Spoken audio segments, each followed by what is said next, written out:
அஸ்ஸலாமு அலைக்கும். அன்பிற்குரிய சகோதரர்களே, அதாவது மதுஹப்வாதிகளோடு விவாதம் பண்ணும்போது நாம சொல்லுவோம், அதாவது உண்ணத்தக்க பிராணியோடு உறவு கொண்டு ஆம்பளை பிள்ளை பிறந்தா அப்படி அசிங்கமான சட்டம்லாம் இருக்குன்னு சொல்லுவோம். நீங்கள் அசத்தியத்தை சொல்கிறீர்கள் அப்படிம்பாங்க. எங்கப்பா நீங்க சொன்னது இல்லைம்பாங்க. எங்கப்பா 182ஆம் பக்கம் என்று சொன்னீர்கள், 182 இல்லை 196 இருக்கிறது, பார்த்தீர்களா அப்படிம்பாங்க. அந்த கதை நடந்துகிட்டு எப்ப இங்க நாம தத்ரீபு ராவியை பத்தி ஆய்வு பண்ண வந்தோம். நீங்க தலையை போட்டிருக்கலாம், அந்த மனநோயாளி எழுதின புக் இருக்கா இல்லையா, அந்த புக்கா வாபஸ் ஆகிட்டா அது சத்திய கருத்து இருக்குது, அதுல ஒரு சில தவறுகளும் இருக்கு. எவ எழுதின புக்கான தப்பு இருக்கதானே செய்யும். இப்ப அந்த புக்கில இத்தனா பக்கத்துல மொழிபெயர்க்கல, இத்தனா பக்கத்துல விட்டுட்டீங்க. இதான் மேட்ரு, இதான் அங்க விவாதிக்க வந்திருக்கீங்க மௌலவி சாப். கண்ணியமா கேட்கிறோம், இது இங்க மேட்ரா? குரானுக்கு முரண்பட்டால் ஏற்றுக்கொள்ளக் கூடாது என்பதை குரான் வசனத்தை வைத்து ஹதீஸை வைத்து நாங்கள் நிரூபித்துக் கொண்டிருக்கிறோம். அதற்கு பதில் சொல்ல வக்கு இல்லை, திராணி இல்லை, தெம்பு இல்லை. இங்க எல்லாம் நிரூபணம் ஆகிக் கொண்டிருக்கிறது. இதை விட தத்ரீபு ராவி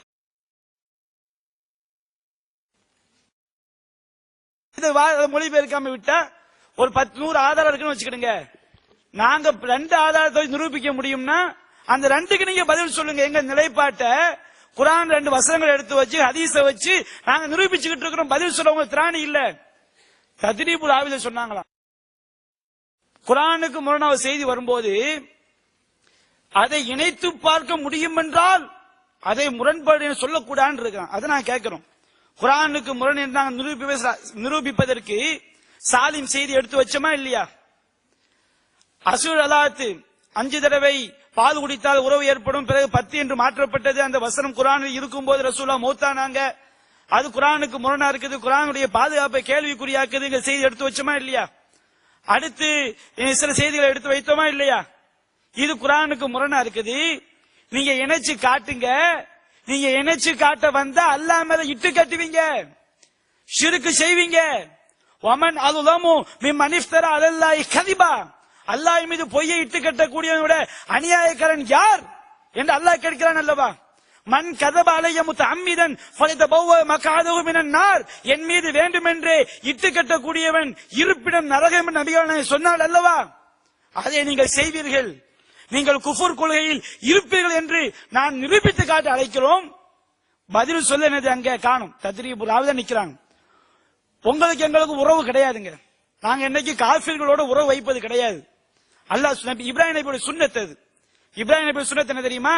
வபதா பைனனா வ பைனகுமுல் பக்லாவ் வபதா பைனனா வ பைனகுமுல் அதாவத்து வல் பக்லாவ் அபதா ஹத்தா துமினு பில்லாஹி வஹ்தா. அல்லாஹ் ஒருவனை மட்டும் நீங்கள் நம்பிக்கை கொள்கின்ற வரை. அல்லாஹ் மேல இட்டு கட்டாம அல்லாஹ் நம்புனது அல்லாஹ் நம்புறது, நபி மேல இட்டு கட்டாம அல்லாஹ் நம்புனது அல்லாஹ் நம்புறது. அதை நம்புகின்ற வரை உங்களுக்கும் எங்களுக்கு பகைமையும் வெறுப்பும் என்றென்றும் நீடித்திருக்கும். சத்திய கொலைக்கு வாங்க, நாங்க விவாதத்தை முடிச்சுக் கொள்வோம் சொன்னோமா, என்ன சொல்றோம் புரிய மாட்டேங்கிறாங்க. நாங்க எங்க விவாதத்தை முடிச்சுக் கொள்வோம்? உங்கள்ட்ட பதில் இல்ல. நீங்க சத்திய கொலைக்கு 12 மணிக்குள்ள வந்துருவீங்க, அதோட விவாதத்தை முடிச்சுக்கிடுவோம். அல்லாஹ் நிரூபிச்சுக்கிட்டு இருக்க உங்களுடைய அந்த சத்திய ஆதாரங்கள் முன்வைக்கப்பட்ட பிறகும் உங்களுடைய உள்ளம் இறுகி போச்சு. குரான் சொன்னா கட்டுப்படக்கூடிய வந்திருப்பாங்க. அன்பிற்குரிய சகோதரர்களே, நாங்க இது ஹதீஸ்களை விதிக்க முடிச்சு தொங்குறாங்க பாருங்க. அதெல்லாம் சில ஆட்கள் கேட்கிறாங்க, அறிஞ்சது சொல்லி இருக்கிறாங்களான்னு. வகையை நம்புறவங்க எல்லாம் தேவையில்லை. எங்களுக்கு குரான் ஹதீஸ் மட்டுமே இப்ப அல்லாஹ் ரசூல் எங்களுக்கு போதும், வேற எதுவும் தேவை கிடையாது. சில வழிகட்ட கொலைக்கு சொந்தக்காரங்க இமாம்கள் சொன்னாதான் ஏற்றுக்கொள்ளும் சொல்றாங்களா இல்லையா? அந்த வழிகேடர்களுக்காக நாங்க எடுத்து காட்டுறோம். இமாம்களுக்கு அடுத்து வந்தா சரியையும் சொல்லியிருப்பாங்க, தப்பையும் சொல்லியிருப்பாங்க. தப்ப விட்டுருவோம், சரியை சொல்லுவோம். குரானுக்கு முரண்பட்டால் மறுக்க வேண்டும் என்று இமாம்கள் சொல்லி இருக்கிறாங்கன்னு கேட்டா சொல்லி இருக்கிறாங்கப்பான்னு காட்டுறோம். தப்பான்னு சொல்லி இருப்பாங்க, தப்பா சொல்லிதான் ஏற்றுக்கொள்ள மாட்டோம். உங்கள்ட்ட கேட்கிறோம், தத்ரீபு ராவில ஹதீஸ்களை நூல் தான் நீங்க சொல்றீங்க, இஜ்மாக்கு முரணாக இருந்தா ஏற்றுக்கொள்ள கூடாது இருக்குதா இல்லையா? ஹதீஸ்களை விதியை எழுதி வச்சிருக்கிறாங்க. ஹதீஸ்களை விதி அல்லாஹ் ரசூல் சொன்னதுன்னா இதை நீங்க ஏற்கிறீங்களா இல்லையா? பதில் சொல்ல மாட்டாங்க. அன்பிற்குரிய சகோதரர்களே, அடுத்தடுத்த வாதங்கள் நாங்க எடுத்து வைக்கிறோம். அடுத்தது முக்கியமான ஒரு விஷயம் என்னன்னு சொன்னா, இவங்க தக்லீது உச்சகட்டத்தில் இருக்கிறாங்க, மீண்டும் மீண்டும் நிரூபிச்சு கொண்டு இருக்கிறாங்க. ஒரு ஹதீஸ கூட ஆய்வு செய்ய தெரியாது அப்படின்றதுக்கு ஒரு மிகப்பெரிய இன்னொரு ஆதாரம் என்னன்னு சொன்னா, இதா சமயத்துமுல் ஹதீஸ அப்படின்னு அந்த ஆரம்பிக்கக்கூடிய செய்தியை சொன்னாங்க. சொல்லும் போது எப்படி சொன்னாங்க? அவங்களுக்கு அந்த ஹதீஸுடைய நிலையை உறுதியா சொல்ல முடிஞ்சா? புகாரி இமாம் மௌகூஃப் என்று சொல்கிறார், ஷவுகானி இட்டு கட்டப்பட்டது என்று சொல்கிறார். அவங்களுக்கே சொல்ல முடியல. அதுல முரண்பாடு. ஒருத்தர் மௌகூஃப் உண்டாராம், ஒருத்தர் மௌலு உண்டாராம். சரி, யார் சொன்னாங்க சொல்லிட்டு போறாங்க, நீங்க எந்த நிலைப்பாட்டில் இருக்கிறீங்க சொல்ல முடியல. சரி, நாங்க புகாரி இமாம் சொன்னதையாவது எடுத்துக்கொள்வோம். இந்த மாதிரி நிலைப்பாட்டில் தான் இருக்குது. தெளிவாக சொல்லி முடிச்சு டிக்ளேர் பண்ணக்கூடிய நிலைப்பாட்டில் இல்லன்றதை விளங்கிக் கொள்ளுங்க. அஸ்ஸலாமு அலைக்கும். அடுத்ததாக இந்த விவாத களத்திலே இன்னொரு அவதூற பரப்பி கொண்டு இருக்கிறாங்க. சகோதரர் பிஜே அவர்கள் பொய்யை வைத்து மார்க்கத்தை பரப்பலாம் என்று சொல்லி இருக்கிறார் என்ற மாதிரி ஒரு செய்தியை வந்து என்ன செய்யறாங்க, பரப்புறாங்க. பிஜே அவர்கள் சொன்னது என்னன்றத ரெண்டாவது பாப்போம். முதலாவது, இது விவாதத்துக்கு சம்பந்தப்படாத செய்தி, ஆனால் ஒரு அவதூறு பரப்பப்படுறதுனால அதுக்கு பதில் கொடுக்கறது எங்க கடமையா இருக்குது. பிஜே அவர்கள் சொன்ன செய்தியை நாங்க ரெண்டாவதா பார்ப்போம். முன்னாடி குர்ஆன் என்ன சொல்லுதுன்னு பார்ப்போம். திருமறை குர்ஆன்ல அல்லாஹ் தஆலா மிகவும் தெளிவாக 6வது அத்தியாயத்துல 74வது வசனத்திலிருந்து 76வது வசனம் வரைக்கும் இப்ராஹிம் அலைஹிஸ்ஸலாம் அவர்கள் தன்னுடைய சமுதாயத்திற்கு ஓரிரை கொள்கையை எப்படி படிப்படியாக எத்தி வைத்தார்கள் என்ற செய்தி அல்லாஹ் குறிப்பிட்டிருக்கிறார். அந்த செய்தி அல்லாஹ் சொல்லிட்டு கடைசியில 6:83 அல்லாஹ் சொல்றான், வத்தில்க ஹுஜ்ஜத்துனா ஆத்தைனா இப்ராஹிம் அலா கௌமிஹி, நாங்கள் இந்த சான்றுகளை இப்ராஹிம் அலைஹிஸ்ஸலாத்துக்கு வழங்கினோம் அவருடைய சமுதாயத்துக்கு எதிராக. இப்ராஹிம் அலைஹிஸ்ஸலாத்துக்கு அல்லாஹ் வழங்கினதா சொல்றான். இப்ராஹிம் நபி அலைஹிஸ்ஸலாம் அவர்கள் நட்சத்திரத்தை பார்த்து, சூரியனை பார்த்து, சந்திரனை பார்த்து கடவுள் என்று சொன்னது அவர்கள் உண்மையிலே அதை ஏற்றுக்கொண்டு சொன்னார்களா, பொய்யாக சொன்னார்களா என்ற செய்திக்கு ஹதீஸ்ல தெளிவாக பதில் வருகிறது. வ இன்னி கது கதப்து ஸலாஸ கதுபாத்தின், நான் 3 பொய்களை சொல்லி இருக்கிறேன் என்று இப்ராஹிம் அலைஹிஸ்ஸலாம் அவர்களே மறுமையில சொல்லுவாங்களா? அது பொய் என்று யாரு சொல்றா? இப்ராஹிம் அலைஹிஸ்ஸலாம் அவர்களே சொல்வார்கள். அது கொடுத்தது யாரு? அந்த ஹுஜ்ஜத்தை யாரு கொடுத்தா? அல்லாஹ் கொடுத்தது அல்லாஹ் சொல்றான். அப்ப அல்லாஹ் என்ன சொல்ல வர்றான்? ஒரு சமுதாயத்தை படிப்படியாக ஏகத்துவத்தை நோக்கி மேல கொண்டு வர்றதுக்காக வேண்டி சில விஷயங்களை பொய்ய சொல்லி அவங்கள வழிகெடுக்கிறதுக்கு இல்ல, அவங்கள நேர்வழியின் பக்கம் மேல கொண்டு வருவதற்காக வேண்டி படிப்படியாக சில செய்திகளை புரிய வைக்கலாம். புரிய வைப்பதற்காக சொல்வது உண்மையிலே பொய் கிடையாது. ஆனால் அது உண்மையா? உண்மை இல்லையே. அதனால பொய் என்றத அல்லாஹ் ஒத்துக்கொள்றான், இப்ராஹிம் அலைஹிஸ்ஸலாம் அவர்களும் சொல்கிறார்கள். இந்த செய்தியை தான் பிஜே அவர்கள் தன்னுடைய தர்ஜுமால விளக்க உரையில சொல்றாரு. குறிப்புகள்ல 162வது குறிப்பு ஃபுல்லா படிச்சு காட்டுங்க. அவர் பொய்ய சொல்லி மார்க்கத்தை பரப்ப சொல்லி அவதூறு பரப்பினாரா? அவர் அப்படித்தான் சொன்னாரா? அல்லது படித்தரத்துல எப்படி மக்களுக்கு நேர்வழியை கொண்டு வரணும் என்றதை எடுத்து சொன்னாரான்றத 162வது குறிப்பை நீங்க ஃபுல்லா வாசிச்சு காட்டி சொல்லணுமே தவிர பொய்களை அவதூறுகளை பரப்பக்கூடாது. அடுத்ததாக இதாங்க 30 ஜுஸு குர்ஆன், இது அனுப்புங்க ஹம்சுர் அல்லாத்தின் அசூர் அல்லாத்தின் எடுத்து சொல்லி. ஹம்சுர் அல்லாத்தின் அசூர் அல்லாத்தின் ஹதீஸ்ல வர்ற மாதிரி குர்ஆன்ல இருந்து வசனத்தை எடுத்து காட்டிடணும், அனுப்பிவிட்டுருங்க அவங்களுக்கு. சவுகானி மேட்டர் நீங்க தந்துடணும். நாங்க குர்ஆன கொடுத்திருக்கிறோம், அசூர் அல்லாத்தின் மௌலூமாத்தின் யுஹர்ரிமுனங்கிற வசனத்தை 30 ஜுஸு குர்ஆன்ல இருந்து எடுத்து தரணும். அந்த ரிட்டன் அனுப்பிட்டாங்க. புரியுதா? ஓரமா வச்சிருங்கன்ட்டாங்க, காட்ட முடியாது. அசூர் அல்லாத்தின காட்டணும், ஹம்சுர் அல்லாத்தின காட்டணும். ரிட்டன் தந்துறீங்களா? என்ன குர்ஆன் எடுக்கிறீங்களா? தர்றீங்களா? தந்துருங்க. இல்லாட்டி காட்ட மாட்டீங்க அப்படின்னு ரிட்டன் கொடுத்துட்டீங்க. ஒண்ணு. ரெண்டாவது விஷயம், எல்லாத்தையும் பேசி போட்டு என்னுடைய தமிழ் விளங்குதா கேட்கிறாரு. ஏதோ பேசுறீங்கன்னு மட்டும் விளங்குது எங்களுக்கு. ஏன்னா இது தேவை. நான் கேட்கிறேன், டைமை ஏங்க வேஸ்ட் பண்ணிக்கிட்டு இருக்கிறீங்க? தைரியம் இருந்தால் ஆதாரம் காட்டுங்கிறாங்க. சாலிமுடைய விஷயத்துக்கு வெக்கம் இருந்தா நீங்க ஆதாரம் காட்டுங்க. நான் கேட்கிறேன், கேட்டியல்ல? இது எதுக்கு சொல்றேன்னா, இப்படி எல்லாம் பேசலாமா? அவரே பேசினார். இப்ப வெட்கம் அவரே அந்த வார்த்தையை கேட்ட. அதனால நான் கேட்கிறேன், சாலிமுடைய மேட்டருக்கு வெட்கம் இருந்தால், நீங்கள் ஆலிம்களாக இருந்தால் அது ஹதீஸ் நிரூபிங்க. அறிவுக்கு முரண் என்று இவர்கள் மறுக்கிற. நான் கேட்ட ஆதாரம் காட்டுங்க. ததிர்புர் ராவின்னு நிக்கிறாரு. நான் கேட்கிறது என்ன? சாலிமுடைய மேட்டரை மறுத்திருக்கிறோமே, அறிவுக்கு முரண் என்று மறுத்தமா, குர்ஆனுக்கு முரண் என்று மறுத்தோமா? மூசா நபியுடைய மேட்டரை மறுத்தமே, அறிவுக்கு முரண் என்று மறுத்தோமா, குர்ஆனுக்கு முரண் என்று மறுத்தோமா? அசூரலாத்தின் மௌலூமாத்தின் மறுத்தோமே, அறிவுக்கு முரண் என்று மறுத்தோமா, குர்ஆனுக்கு முரண் என்று மறுத்தோமா? எதுக்காக மறுத்தோம்? இந்த எல்லா விஷயத்தையுமே குர்ஆனுக்கு முரண் என்று மறுத்திருக்கிறோம். ஒரு ஹதீஸ் நாங்க மறுத்த ஹதீஸ்கள்ல ஹதீஸ்ல இருந்து எடுத்து காட்டுங்க. இந்த ஹதீஸை உங்களுடைய புத்திக்கு முரண் என்று மறுத்திருக்கிறீர்கள், எடுத்து காட்டுங்க. அதுக்கு அடுத்து வாதத்தை வைக்கிறோம். வந்ததுல இருந்து எத்தனாவது அமர்வு முடியுது? இது வரைக்கும் எதையாவது ஒன்று வச்சீங்களா? சவுகானி சவுகானி இல்லைங்க. சவுகானி எடுத்து தாங்க. இப்ப நீங்க அடுத்த அமருக்கு முன்னாடி சவுகானி மேட்டர் நீங்க தந்துடணும். அதே மாதிரி என்ன செய்யணும் கேட்டா குர்ஆன்ல இருந்து எடுத்து காட்டணும். இது உங்களால மறுமை நாள் வரைக்கும் முடியாது. இன்ஷா அல்லாஹ் அடுத்து நம்ம அடுத்த வண்டியில இருந்து அடுத்த எல்லாத்தையும் இறக்க ஆரம்பிக்க போறோம். இப்ப புரியுதா? ஏன்னா கடைசி வரைக்கும் வராதுன்னு விளங்கிருச்சுல்ல, நிரூபிச்சுட்டு போறோம். நீங்கள் பதில் சொல்லாதவரை நீங்கள் அசத்தியவாதிகள். நீங்க மட்டுமில்லைங்க, உலகத்தில் யாராலும் இந்த கேள்விகளுக்கு பதில் சொல்ல முடியாது மறுமை நாள் வரைக்கும். ரசூலுல்லாவை கேவலப்படுத்தி, இஸ்லாத்தை கேவலப்படுத்தி, நபிகள் நாயகத்தை கொச்சைப்படுத்தி, மார்க்கத்தை கொச்சைப்படுத்திட்டு இதுல வேற இன்ஷா அல்லாஹ் எங்க ஜமாத்துல சேர்ந்துக்கிறீங்க. இவ்வளவுதான் செஞ்சு போட்டு. அதனால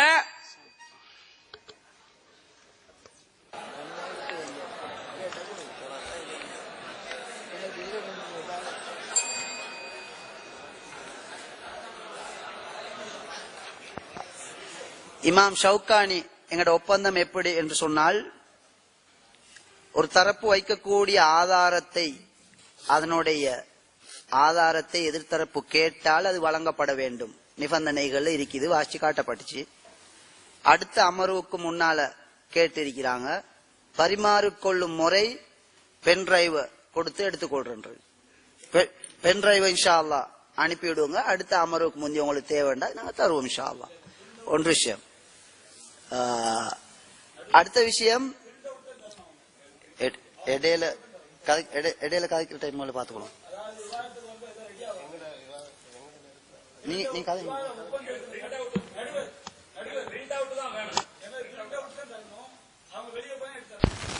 அதாவது விவாத ஒப்பந்தத்தில் இருக்குது, பிரிண்ட் அவுட் கேட்டஸ் இருக்கு, அடுத்த தரப்பு கொடுக்கணும்.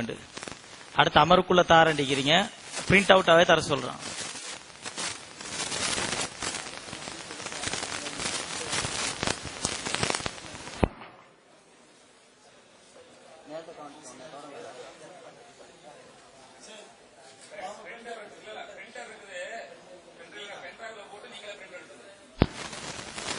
சரி, அந்த சகோதரர்கள் எங்கள்கிட்ட பென் டிரைவ் தருவாங்க, அதோட பிரிண்ட் அவுட் நாங்க எடுத்துக்கொள்ளும். சரி, தொடங்க.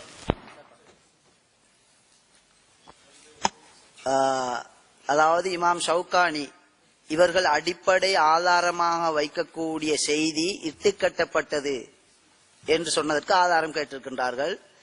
எங்களுடைய உடன்பாடு பொதுவாக ஒரு பிரிண்டரை வைப்பதாகவும் அதிலே பிரிண்ட் எடுப்பதற்குரிய வசதியை செய்து தருவதாகவும் பொருந்தி, இப்போது ஆரம்பிப்பதற்கு முன்னால் அந்த வசதி இல்லை அல்லது மறந்துவிட்டு என்ற அடிப்படையில் பென் டிரைவிலே போட்டு தர வேண்டும் என்று எஸ்எல்டிஜே பொதுச் செயலாளர் வேண்டிக் கொண்டதை இப்போது ஒத்துக்கொள்கின்றார். பென் டிரைவை தந்தால் இன்ஷா அல்லாஹ் நாங்கள் அதிலே போட்டு கொடுப்போம். இது முதலாவது விடயம். ஷவுகானியுடைய விடயம் முடிந்துவிட்டது. அதே நேரத்தில் ஷவுகானியுடைய விடயம் தாங்கள் என்னமோ அது அதிகமாகவும் பார்த்து விட்டதாகவும் சொன்னார்கள். பிரச்சனை இல்லை, ஆதாரம் கேட்டால் கொடுக்கப்பட வேண்டும். இன்ஷா அல்லாஹ் கொடுப்போம். முதல் செய்தி. அடுத்தது, குர்ஆனுக்கு முரண் என்பதற்கு சாலிம் ரலியல்லாஹு அன்ஹு அவர்களுடைய ஹதீஸை முன்வைத்தோம் என்று இங்கு பதில் சொல்லப்படுகின்றது. சாலிம் ரலியல்லாஹு நாங்கள் ஆரம்பத்தில் இருந்தே சொல்லி வருகின்றோம், ஹதீஸ்களை புரிந்து கொள்வதில் உங்களுக்குரிய தடுமாற்றம், இதுதான் பிரச்சனை. குர்ஆனை கொண்டு புரிந்து கொள்வதில்லை. இதனை இன்னும் ஒரு அம்சத்தை கொண்டு தெளிவுபடுத்தலாம். இதனை 2 நபர்கள் கூறினார்கள் அவர்கள் சார்பாக. இப்ராஹிம் நபி அலைஹி ஸலாத்து வஸ்ஸலாம் அவர்கள் சொன்னது கதிப், பொய் என்ற வார்த்தையிலே வருகின்றது. எனவே அது பொய்தான். அதற்கு இப்போதும் குர்ஆன் வசனம் சொல்லப்பட்டு பி ஜெயினுல் ஆப்தீன் மீது அபாண்டம் சுமத்தப்படுவது போன்றொரு தப்பான ஒரு விடயம் பரப்பப்படுவதாக சொல்லுகின்றார். அவர் எழுதிய தர்ஜுமாவைத்தான் நாங்கள் வாசிக்கின்றோம், வேறொன்றை நாங்கள் சொல்லவில்லை. உங்களுக்கு தேவை என்றால் அதனுடைய என்ன இருக்கிறது, அது போட்டோகாபியா என்ன ஏதோ ஒரு வடிவுல அது இருக்குது, தேவைன்னா அந்த ஆதாரத்தை முன் வைப்போம். நாங்க எந்த அபாண்டத்தை சுமத்தல. உங்களோட தர்ஜுமா எங்கட கைக்கு எது கிடைச்சதோ அது ஒவ்வொரு குறிப்பை உங்களோட ஒவ்வொரு மார்க்கத்தின் பெயரால் நீங்கள் சொல்லக்கூடிய சரியான விடயங்களும் இருக்கின்றன, பிழையானதும் இருக்கின்றது. பிழைகளை பிழை என்று ஆதாரத்தோடு சொல்லுகின்றோம். அதனை நிரூபிப்பதற்கு தான் இத்தகைய விவாதங்கள் கலந்துரையாடல்கள். எனவே பி ஜெயினுல் ஆப்தீன் மார்க்கத்தை வளர்ப்பதற்காக பொய் சொல்லலாம் தெளிவாக எழுதியிருக்கின்றார். 336வது குறிப்பில் எழுதிய முழுதையும் தான் நான் வாசித்து காட்டினேன். அப்படியானால் அதனை இன்னும் இவர்கள் அதனை இன்னும் சரி காணுவதாக இருந்தால், அதற்கு ஆதாரம் காட்டுவதாக இருந்தால், இவ்வளவு காலமும் தாத்தாத்தோ தப்லீக் ஜமாத்தின் தாலீம் தொகுப்பு வாழ்நாள் முழுக்கவே கழித்தார் அந்த விமர்சனத்தில். ஏன் அப்ப மட்டும் உங்களுக்கு அந்த நியாயம் வரலையோ? அடுத்தவனை விமர்சிக்கிற நேரம் பொய் சொல்றான். தான் பொய் சொன்னா பொய் சொல்லி கூட கொள்கை வளர்க்கலாம். அதுக்கு வேற பலி கொடுக்கிறது இப்ராஹிம் நபியிலிருந்து தொடங்கி உமர் ரலியல்லாஹு அன்ஹு அவங்களை கடந்து இமாம் ஷாஃபியிலிருந்து வந்து தொங்கலே இல்லாம போயிடுறது. தேவைப்பட்டா மாட்டிக்கொள்ற நேரம் அதுல ஏன் போறீங்க? அது என்னமோ அவங்களுக்கு வகி மாறி தக்லீதுவாதிகள், தக்லீது சிறுக்குன்னு சொல்றவங்க ஜமாஅத்துல் முஸ்லிமீன். நீங்க தான் தக்லீதுல இருக்கிறீங்க. பி ஜெயினுல் ஆப்தீன் எதை சொல்றாரோ அதற்கு வக்காலத்து வாங்குற நிலைமையில நீங்க தான் இருக்கிறீங்க. அப்ப பாருங்க, வந்து அவர் பொய் சொல்லலாம், பொய் சொல்லி கூட கொள்கை வளர்க்கலாம் எழுதினத்துக்கு இப்ப நீங்க வக்காலத்து வாங்குறீங்க. அப்புறம் மாஷா அல்லாஹ், இது அல்ஹம்துலில்லாஹ். SLTJ பத்தி மற்றொரு உண்மை பகிரங்கமா இருக்குது. இவங்க பொய் சொல்லியாவது கொள்கை வளர்ப்பாங்க, சான்று தந்துட்டாங்க. அல்ஹம்துலில்லாஹ். அல்லாஹ்வுடைய உதவியால் நாங்க பொய் சொல்ல மாட்டோம். நாங்க மார்க்கத்திலேயோ உலகத்திலேயோ பொய் சொல்றது தப்புன்ற கொள்கையில் உள்ளவங்க. பெரும் பாவத்திலும் பெரும் பாவம் ஹதீஸ் சொல்லுகின்றது. அப்படியானால் இந்த கதிப் என்ற வார்த்தை எதற்காக பயன்படுத்தினார்கள்? இதனை ஹதீஸுடைய ஒளியில் நீங்கள் சென்று பார்த்தால் அவர்களே விளக்கம் சொல்லுகின்றார்கள். மனைவியை பார்த்து இவள் என்னுடைய சகோதரி என்று சொல்லிவிட்டு மனைவியிடம் வந்து சொல்லுகின்றார்கள், என்னை பொய்யாக்கி விடாதே, நீ மார்க்கத்திலே என்னுடைய சகோதரி, அதன் அடிப்படையில் நான் சகோதரி என்று சொன்னேன் என்ற விளக்கத்தை கொடுக்கின்றார்கள். அப்படியானால் இது பொய்யா அல்லது டபுள் மீனிங், இரட்டை அர்த்தமா? அரபுதான் தெரியாவிட்டால் தமிழிலாவது விளங்குங்கள். தமிழிலே ஒரு அதாவது இரட்டை அர்த்தத்தில் பேசுவது என்று ஒன்று இருக்கின்றதா இல்லையா? சொன்னவர்களே விளக்கம் சொல்லுகின்றார்கள். இரட்டை அர்த்தத்தில் செய்ததை கூட அல்லாஹ்விடம் ஒரு சிபாரிசு செய்ய முடியாத அளவிற்கு வெட்கமாக கருதுகின்றார்கள். தகுதி இல்லை என்று சொல்லுகின்றார்கள். இவ்வளவும் இருக்கத்தக்க இப்ராஹிம் நபி பொய் சொன்னார்கள், பிஜேயை ஒதுக்கி விடுவோம், இப்பவும் பொய் சொல்லலாம். இப்போது உங்களுக்கு புரிகின்றதா? எனவேதான் பொய் சொல்லி இருக்கின்றார்கள். தத்ரீபு ராவியை எடுத்து எழுதி அவர், அதாவது மற்ற அறிஞர் சொல்லுகின்றார், அவர் சொல்லுகின்றார், அது ஒரு நாங்கள் பல ஆதாரங்களை சொல்லுவோம், அதிலே ஒன்றை முன்வைத்தால் அனைத்தையுமா கேட்பது என்று சமாளிக்க பார்க்கின்றார். ஒரே ஆதாரத்தில் 3 வரிகள், இடையிலே ஒரு துண்டு இல்லை, அதனுடைய தொங்கல் இல்லை. இதுதான் ஆதாரம் வைக்கின்ற அழகா? இதற்கு இடையிலே குர்ஆனை முன்வைத்தோம், ஹதீஸை முன்வைத்தோம், இவர்கள் மறுக்கின்றார்கள், காபிர்கள், ஃபத்வாவளும் முடிந்து விட்டது. ஆதாரத்தை தாப்பா என்னன்னு பாப்போன்னு கேட்டா ஆதாரம் கிடையாது. குர்ஆன் வசனத்துக்கு மொழிபெயர்ப்பு தெரியாது. அல்லது நீ அதாவது சரியான மொழிபெயர்ப்பு தெரிகின்றது என்றால் குர்ஆனிலே முரண்பாடு இருக்காது என்று சொன்ன வசனத்தை குர்ஆனுக்கு ஹதீஸ் முரண்படும் என்ற இந்த விளக்கம், இது என்ன அரபு மொழியில் உள்ளது? எந்த குர்ஆனில் உள்ளது? ஹதீஸை முன்வைத்து ஹதீஸை மறுத்தோமாம், ஹதீஸின் நிலைமையை சொன்னோம். அதிலே மற்றொருவர் கேட்கின்றார், நீங்கள் அவர்களுடைய இவர் தக்லீத் என்பதற்கு ஆதாரம்? பி ஜெயினுல் ஆப்தீன் சொல்லுகின்ற குஃபுரையே பின்பற்றி செல்லுகின்றார்கள். அது தக்லீத் இல்லை. நாங்கள் அறிஞர்களுடைய கூற்றை முன்வைத்திருக்கின்றோம். உங்களுடைய நிலைப்பாடு என்ன என்று தேவையான கேள்வியை முன்வையுங்கள், பதில் சொல்லுவோம். அந்த அடிப்படையில் எங்களுடைய நிலைப்பாடு குறைந்தபட்சம் அது மௌகூஃபான ஒரு சஹாபியினுடைய கூற்று. சஹாபியின கூற்று வஹி அல்ல, வஹி அல்லாதவை ஆதாரம் அல்ல. இந்த நிலைப்பாட்டில் அவர்கள் எங்களோடு உடன்படுகின்றார்கள். எங்களுடைய நிலைப்பாடு போதுமா? இப்போது பிரச்சனைக்கு வாருங்கள். நீங்கள் மார்க்கத்திலே பொய் சொல்லுகின்றவர்கள், பி ஜெயினுல் ஆப்தீனையும் தாண்டி நாமும் பொய் சொல்வோம் என்று இந்த SLTJ சார்பாக கலந்து கொண்டவர்கள் பதிந்திருக்கின்றார்கள். அதற்கும் மேலே நீங்கள் பொய் சொல்லி இருக்கின்றீர்கள் என்பதற்கும் ஆதாரம் தந்திருக்கின்றோம். அடுத்ததாக எத்தனையோ கேள்விகள், எங்களுக்கும் நூற்றுக்கணக்கு கேள்விகளை எடுத்து வைக்க முடியும். கேள்வி வைப்பதல்ல நோக்கம், மக்கள் சத்தியத்தை விளங்க வேண்டும். ஒரே ஒரு மனிதராக இருந்தாலும் அவனுக்கு சத்தியம் தேவை என்று யாராவது SLTJ இணைந்திருந்தால் இது குஃபர். இவர்கள் பொய் சொல்லி மார்க்கம் பரப்புகின்றார்கள்.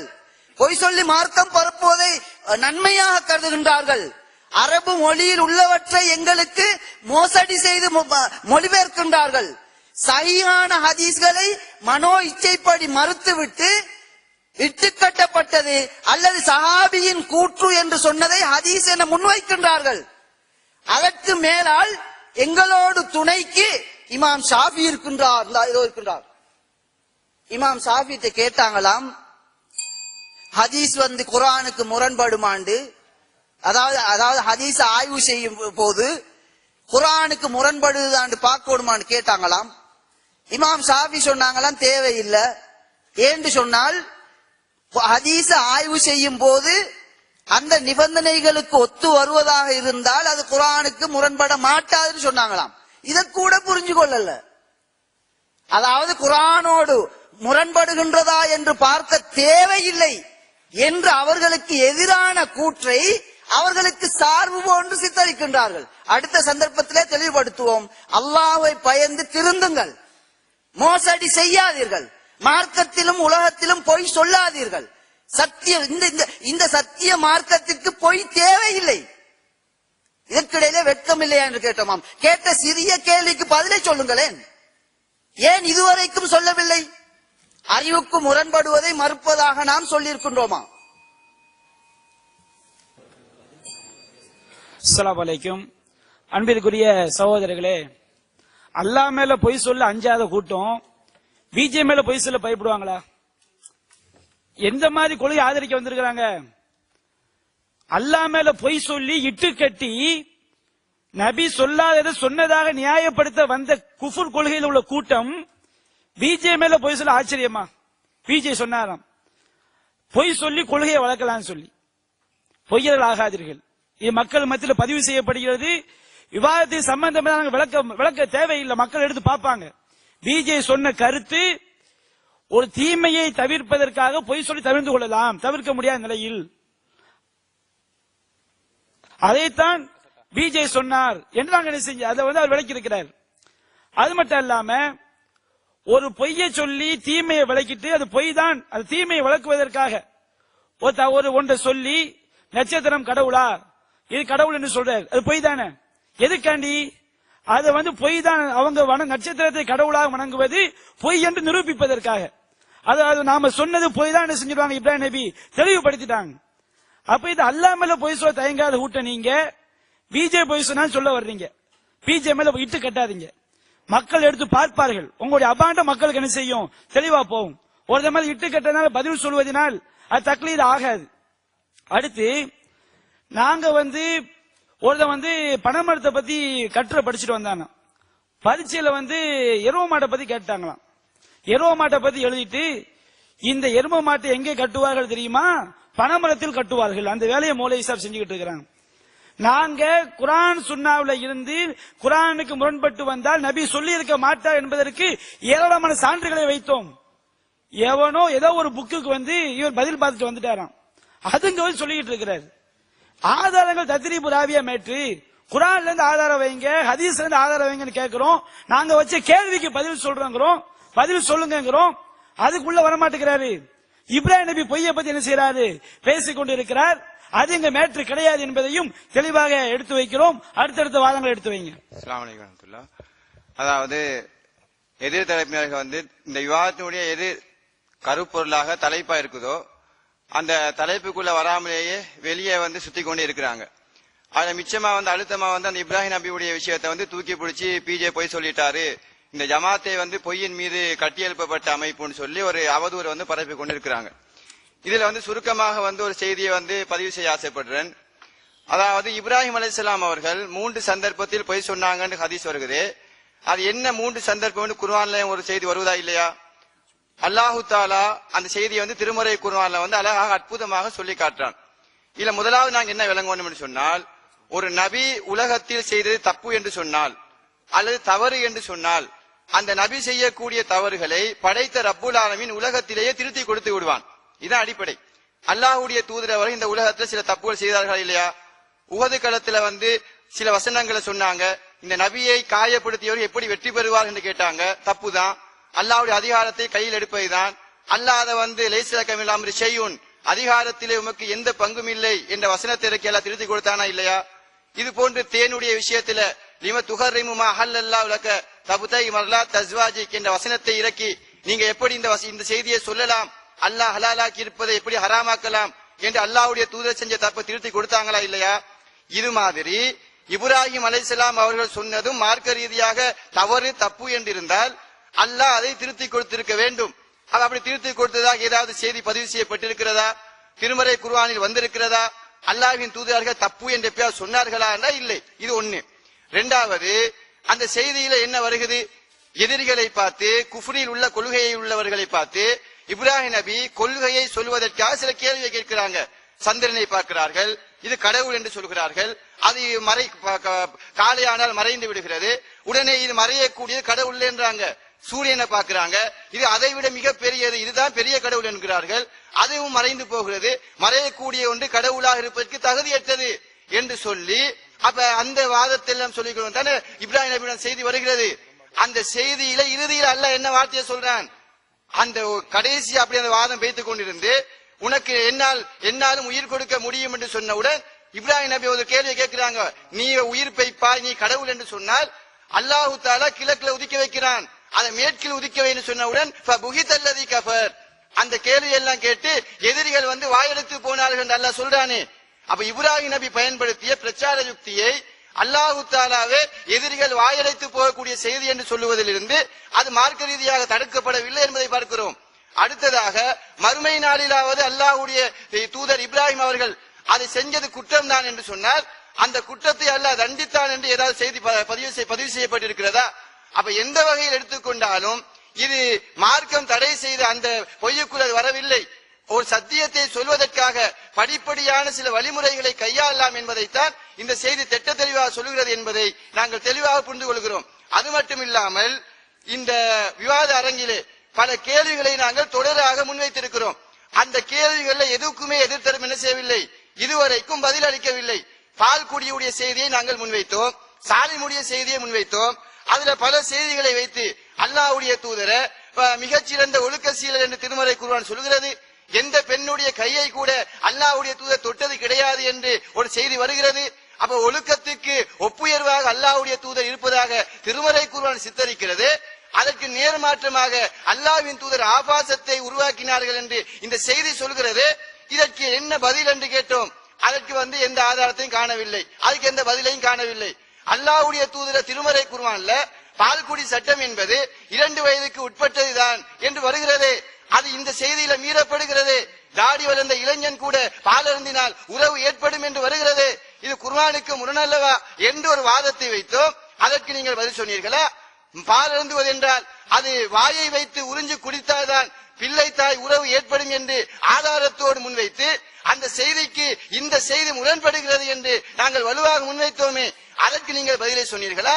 திருமறை குர்ஆன்ல பல தக்ரபு ஸினா, நீங்கள் விபச்சாரத்தை நெருங்காதீர்கள் என்று அல்லாஹ் சொல்கிறானே. கண் செய்யும் விபச்சாரம் கெட்டதை பார்ப்பது, கை செய்யும் விபச்சாரம் கெட்டதை தொடுவது என்று ஒவ்வொன்றாக அல்லாஹ்வுடைய தூதர் சித்தரிக்கிறார்களே. அந்த எல்லா விபச்சாரத்துக்குரிய அந்த வாயில்களையும் அகலமாக ஆழமாக திறந்துவிடக் கூடியதாக இந்த செய்தி வந்திருக்கிறது. இதுக்கு என்ன பதில் சொல்ல போகிறீர்கள் என்று கேட்டோமே, அதற்கு நீங்கள் ஏதாவது பதில் சொன்னீர்களா? இதை நாங்கள் அதற்கு எந்த பதிலும் இல்லை. அதே போன்று ஆயிஷா ரலியல்லாஹு அன்ஹா அவங்க சொல்லக்கூடிய ஒரு செய்தியை எடுத்துக்காட்டி, பால்குடி உறவு என்பது ஆரம்பத்தில் 5 இருந்தது, 10 இருந்தது, 5 மாற்றப்பட்டது. அது ஓதப்படுகிற நிலையிலேயே அல்லாஹ்வின் தூதர் மரணித்தார்கள் என்று ஒரு செய்தியை ஹதீஸ் என்று நீங்கள் சொல்லுகிறீர்களே, அதை நீங்கள் நம்புகிறீர்களே? இப்படி ஒரு செய்தி இருக்குது என்று சொல்லி இப்படி இருப்பதை நீங்கள் நம்புகிறீர்களே? இந்த மாற்றப்பட்ட இந்த 2 வசனங்களும் எங்கே இருக்கிறது? குர்ஆனை கூட கையில தந்தோமே, அது எங்கட டேபிளுக்கு நீங்க திருப்பி அனுப்பி விட்டீர்களே. அப்ப என்ன அர்த்தம்? ஆதாரம் இல்ல. அதுக்கு எங்க ஆதாரம் கேட்டா இதுவரைக்கும் வாயெடுத்து போயிருக்கிறார்கள். குஃபுர் என்றால் வபுகிதல்லதி கஃபர், இறை நிராகரிப்பாளர்கள் சத்திய கருத்துகளுக்கு முன்னால் வாயெடுத்து போவார்கள். இப்ப போயிருக்கிறாங்க. இது நாங்க பாக்குறோம். மலக்குல் மௌத்துடைய விடயத்துல எத்தனை கேள்வி நாங்க கேட்டோம். மலக்குல் மௌத் என்பது மாணவர்கள் என்பவர்கள் அல்லாஹ்வுடைய கட்டளைக்கு மாற்றம் செய்ய மாட்டார்கள். அது அவர்களின் தனித்துவமான பண்பு. இது குர்ஆன் சொல்லக்கூடிய செய்தி.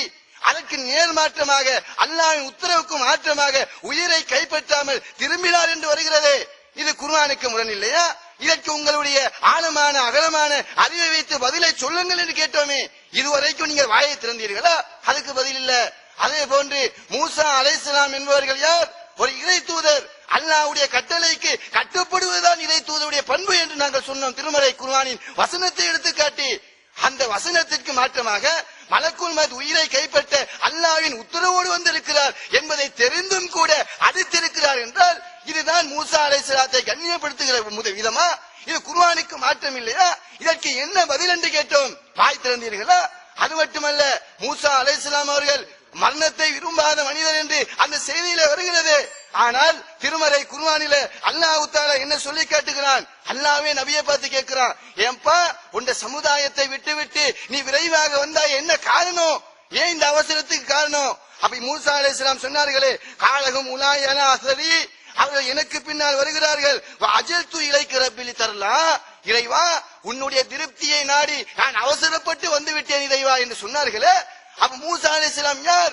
அல்லாஹ்வுடைய திருப்திக்காக, அல்லாஹ்வை சந்திப்பதற்காக விரைந்தோடி வந்த ஒரு இறை தூதரை, அல்லாஹ்வை சந்திப்பதற்காக அஜிப் ரப்பக், உன் இறைவனுக்கு பதிலளி என்று மலக்குல் மௌத் சொல்கிறார். நான் பதிலளிக்க மாட்டேன், ஓங்கி அறையத்தான் செய்வேன் என்று அறைவதாக செய்தி வருகிறது.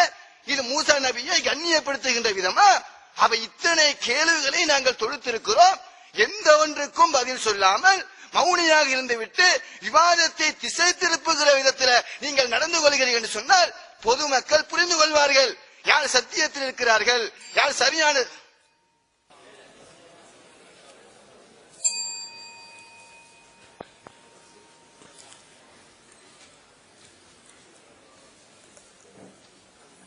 அல்லாஹ் மீது பொய் சொன்னதாக குற்றம் சுமத்தப்பட்டிருக்கின்றது. நாங்கள் ஆதாரம் கொடுத்தது போன்று இன்ன விடயத்தில் அல்லாஹ் மீது பொய் சொல்லியிருக்கின்றீர்கள். இப்போது நாங்கள் சொன்னோமே, பொய் சொல்லலாம், பொய் சொல்லி கொள்கை வளர்க்கலாம் என்று உங்களுடைய பி ஜெயினுல் ஆப்தீன் வெளியிட்டதையும் அதனை உறுதிப்படுத்தி உங்கள் தரப்பு கருத்து பதிந்திருக்கின்றீர்கள். தெளிவான ஆதாரம் சொல்லியிருக்கின்றோம். தத்ரீபுர் ராவியை ஆதாரமாக கொண்டு வந்து அதிலே மோசடி செய்ததை இன்ன பக்கம் இப்படி இருக்கின்றது சொல்லியிருக்கின்றோம். அதே மாதிரி பொதுவான குர்ஆன் வசனத்தை ஓதி அது யாரும் யார் மீதும் சொல்லலாம், இது ஆதாரம் அல்ல. நாம் அல்லாஹ் மீது பொய் சொல்லியிருக்கின்றோம் என்பதற்கு எந்த விடயத்தில் பொய் சொல்லியிருக்கின்றோம் என்பதை எமக்கு அடுத்த பதிலே நாங்கள் பல கேள்விகள் கேட்டு எதற்கும் பதில் இல்லை. குர்ஆன் வசனத்தை ஆதாரமாக வைத்தார்கள், அதிலே ஹதீஸ் குர்ஆனுக்கு முரண்படும் என்பதற்கு எந்த ஆதாரமும் இல்லை. இரண்டாவதாக ஆதாரம் வைத்திருக்கின்றார்கள், ஹதீஸ் என்ற பெயரில் குறைந்தபட்சம் சஹாபியுடைய ஒரு கூற்றை முன் வைத்திருக்கின்றார்கள். நாங்கள் சொல்லியிருக்கின்றோம், அஹ்மதிலே வரக்கூடிய ரிவாயத் அதனுடைய நம்பர் தேவை என்றால் 16, அதாவது இலக்கங்கள் வித்தியாசப்படலாம், அதனை பிடித்துக் கொள்வார்கள். ஏன்? பொய் சொல்கின்றவர்களுக்கு அதுதான் வழி. ஆகவே வார்த்தைகள், அதனுடைய அவர்கள் பதிந்திருக்கக்கூடிய வார்த்தைகள், இதா சமஅத்துமுல் ஹதீஸ, அதனை ஒரு நண்பர் வாசித்து காட்ட அந்த துண்டை மட்டும், அன்னி தஅரிஃபு குலூபுக்கும் வ தலீனு லஹு அஷ்ஆருக்கும் வ அபுஷாருக்கும் வ தரவுன அன்னஹு மின்கும் கரீபுன், இப்படி தொடர்லே வரக்கூடியது. இதனை நீங்கள் முஸ்னத் அஹ்மதிலே அடித்தால் எடுத்துக்கொள்ள முடியும், முடியாவிட்டால் சொல்லுங்கள், அதனையும் நாங்கள் பென்ட்ரைவிலே போட்டு தருகின்றோம். இந்த செய்தி மௌகூஃபானது, இதுதான் இவர்களுடைய அடிப்படை ஆதாரம். இது இவர்களுடைய கொள்கையை வெளிப்படுத்துவதற்கு எழுதிய நூல். தனித்தனியே அங்கே அங்கே எழுதிய நூல்களும் இருக்கின்றன. அவற்றை நாங்கள் எடுக்காமல் அவர்கள் ஒரு கொள்கையாக குர்ஆன் ஹதீஸுக்கு முரண்படுவதற்கான ஆதாரமாக முன் வைத்திருக்கின்றார்கள். அதிலே பொய்களை சொல்லிவிட்டு வேற ஏதோ கதைக்கின்றோம் என்பது இது தங்களுடைய வெளியிட்ட கொள்கையிலே மாட்டிக்கொண்டு வேற என்னமோ சொல்லி தப்புவதற்கு நழுவதற்கான வழிகள். எங்களுக்கு அப்படி என்றால் நீங்கள் இந்த சபையிலே பகிரங்கமாக பதியுங்கள், எங்களுடைய கொள்கையை இதன் பிறகு நாங்கள், இதனை நீங்கள் கணக்கில் எடுத்துக்கொள்ள வேண்டாம், இதன் பிறகு நாங்கள் பதிகின்றோம் என்று சொல்லுங்கள், அது வரைக்கும் நாங்கள் பொறுக்கிறோம், பிரச்சனை இல்லை. உங்களுடைய தெளிவான கொள்கையை மக்கள் விளங்க வேண்டும் என்றுதானே புத்தகம் போட்டீர்கள். பி ஜெயினுல் ஆப்தீன் அவருடைய ஒரு கேள்வி பதிலே சொல்லுகின்றார், இப்படி புத்தகம் போட்டிருக்கின்றோம் என்று. நீங்களும் இப்போது சொன்னீர்கள். அதற்கு மேலே உங்களுடைய கொள்கையாக பொய் சொல்லி கொள்கை வளர்க்கலாம் என்று ஆதாரம் சொல்லுகின்றீர்கள். இவ்வளவும் சொல்லிவிட்டு ஏதோ நாங்கள் கொண்டு வந்து தத்ரீபுர் ராவியை சொன்னது போன்று சொல்லுவோம் என்பதற்கும் உடன்பட்டிருக்கின்றீர்கள். ஹதீஸ் கலையிலே சஹீஹ் லைஃப் ஆய்வு செய்வதற்கு இது மட்டுமல்ல, இந்த முழுமையான தொடரில் அதற்குத்தான் நாங்கள் மக்களுக்கு தெளிவுபடுத்தி கொண்டு வருகின்றோம். இந்த புத்தகத்தை ஏன் எழுதினீர்கள்? இந்த புத்தகத்தை ஏன் எழுதினீர்கள் என்றால் உங்களுடைய குஃப்ரான கொள்கையை நிலைநிறுத்துவதற்கு ஆதாரம் முன்வைத்திருக்கின்றீர்கள். அதிலே ஒரு வகையான ஆதாரம் இந்த செய்தியை நாங்கள் மட்டும் சொல்லவில்லை, ஹதீஸ்களை அறிஞர்களும் கூட சொல்லியிருக்கின்றார்கள் என்று இமாம் ஷாஃபியுடைய கூற்றை எடுத்து அதனை மறுபுறம் விளங்கி இமாம் ஷாஃபியுடைய இன்னும் ஒரு கூற்றுக்கு முரணாகவே பயன்படுத்துகின்றார்கள். எவ்வளவு பெரிய துரோகம்!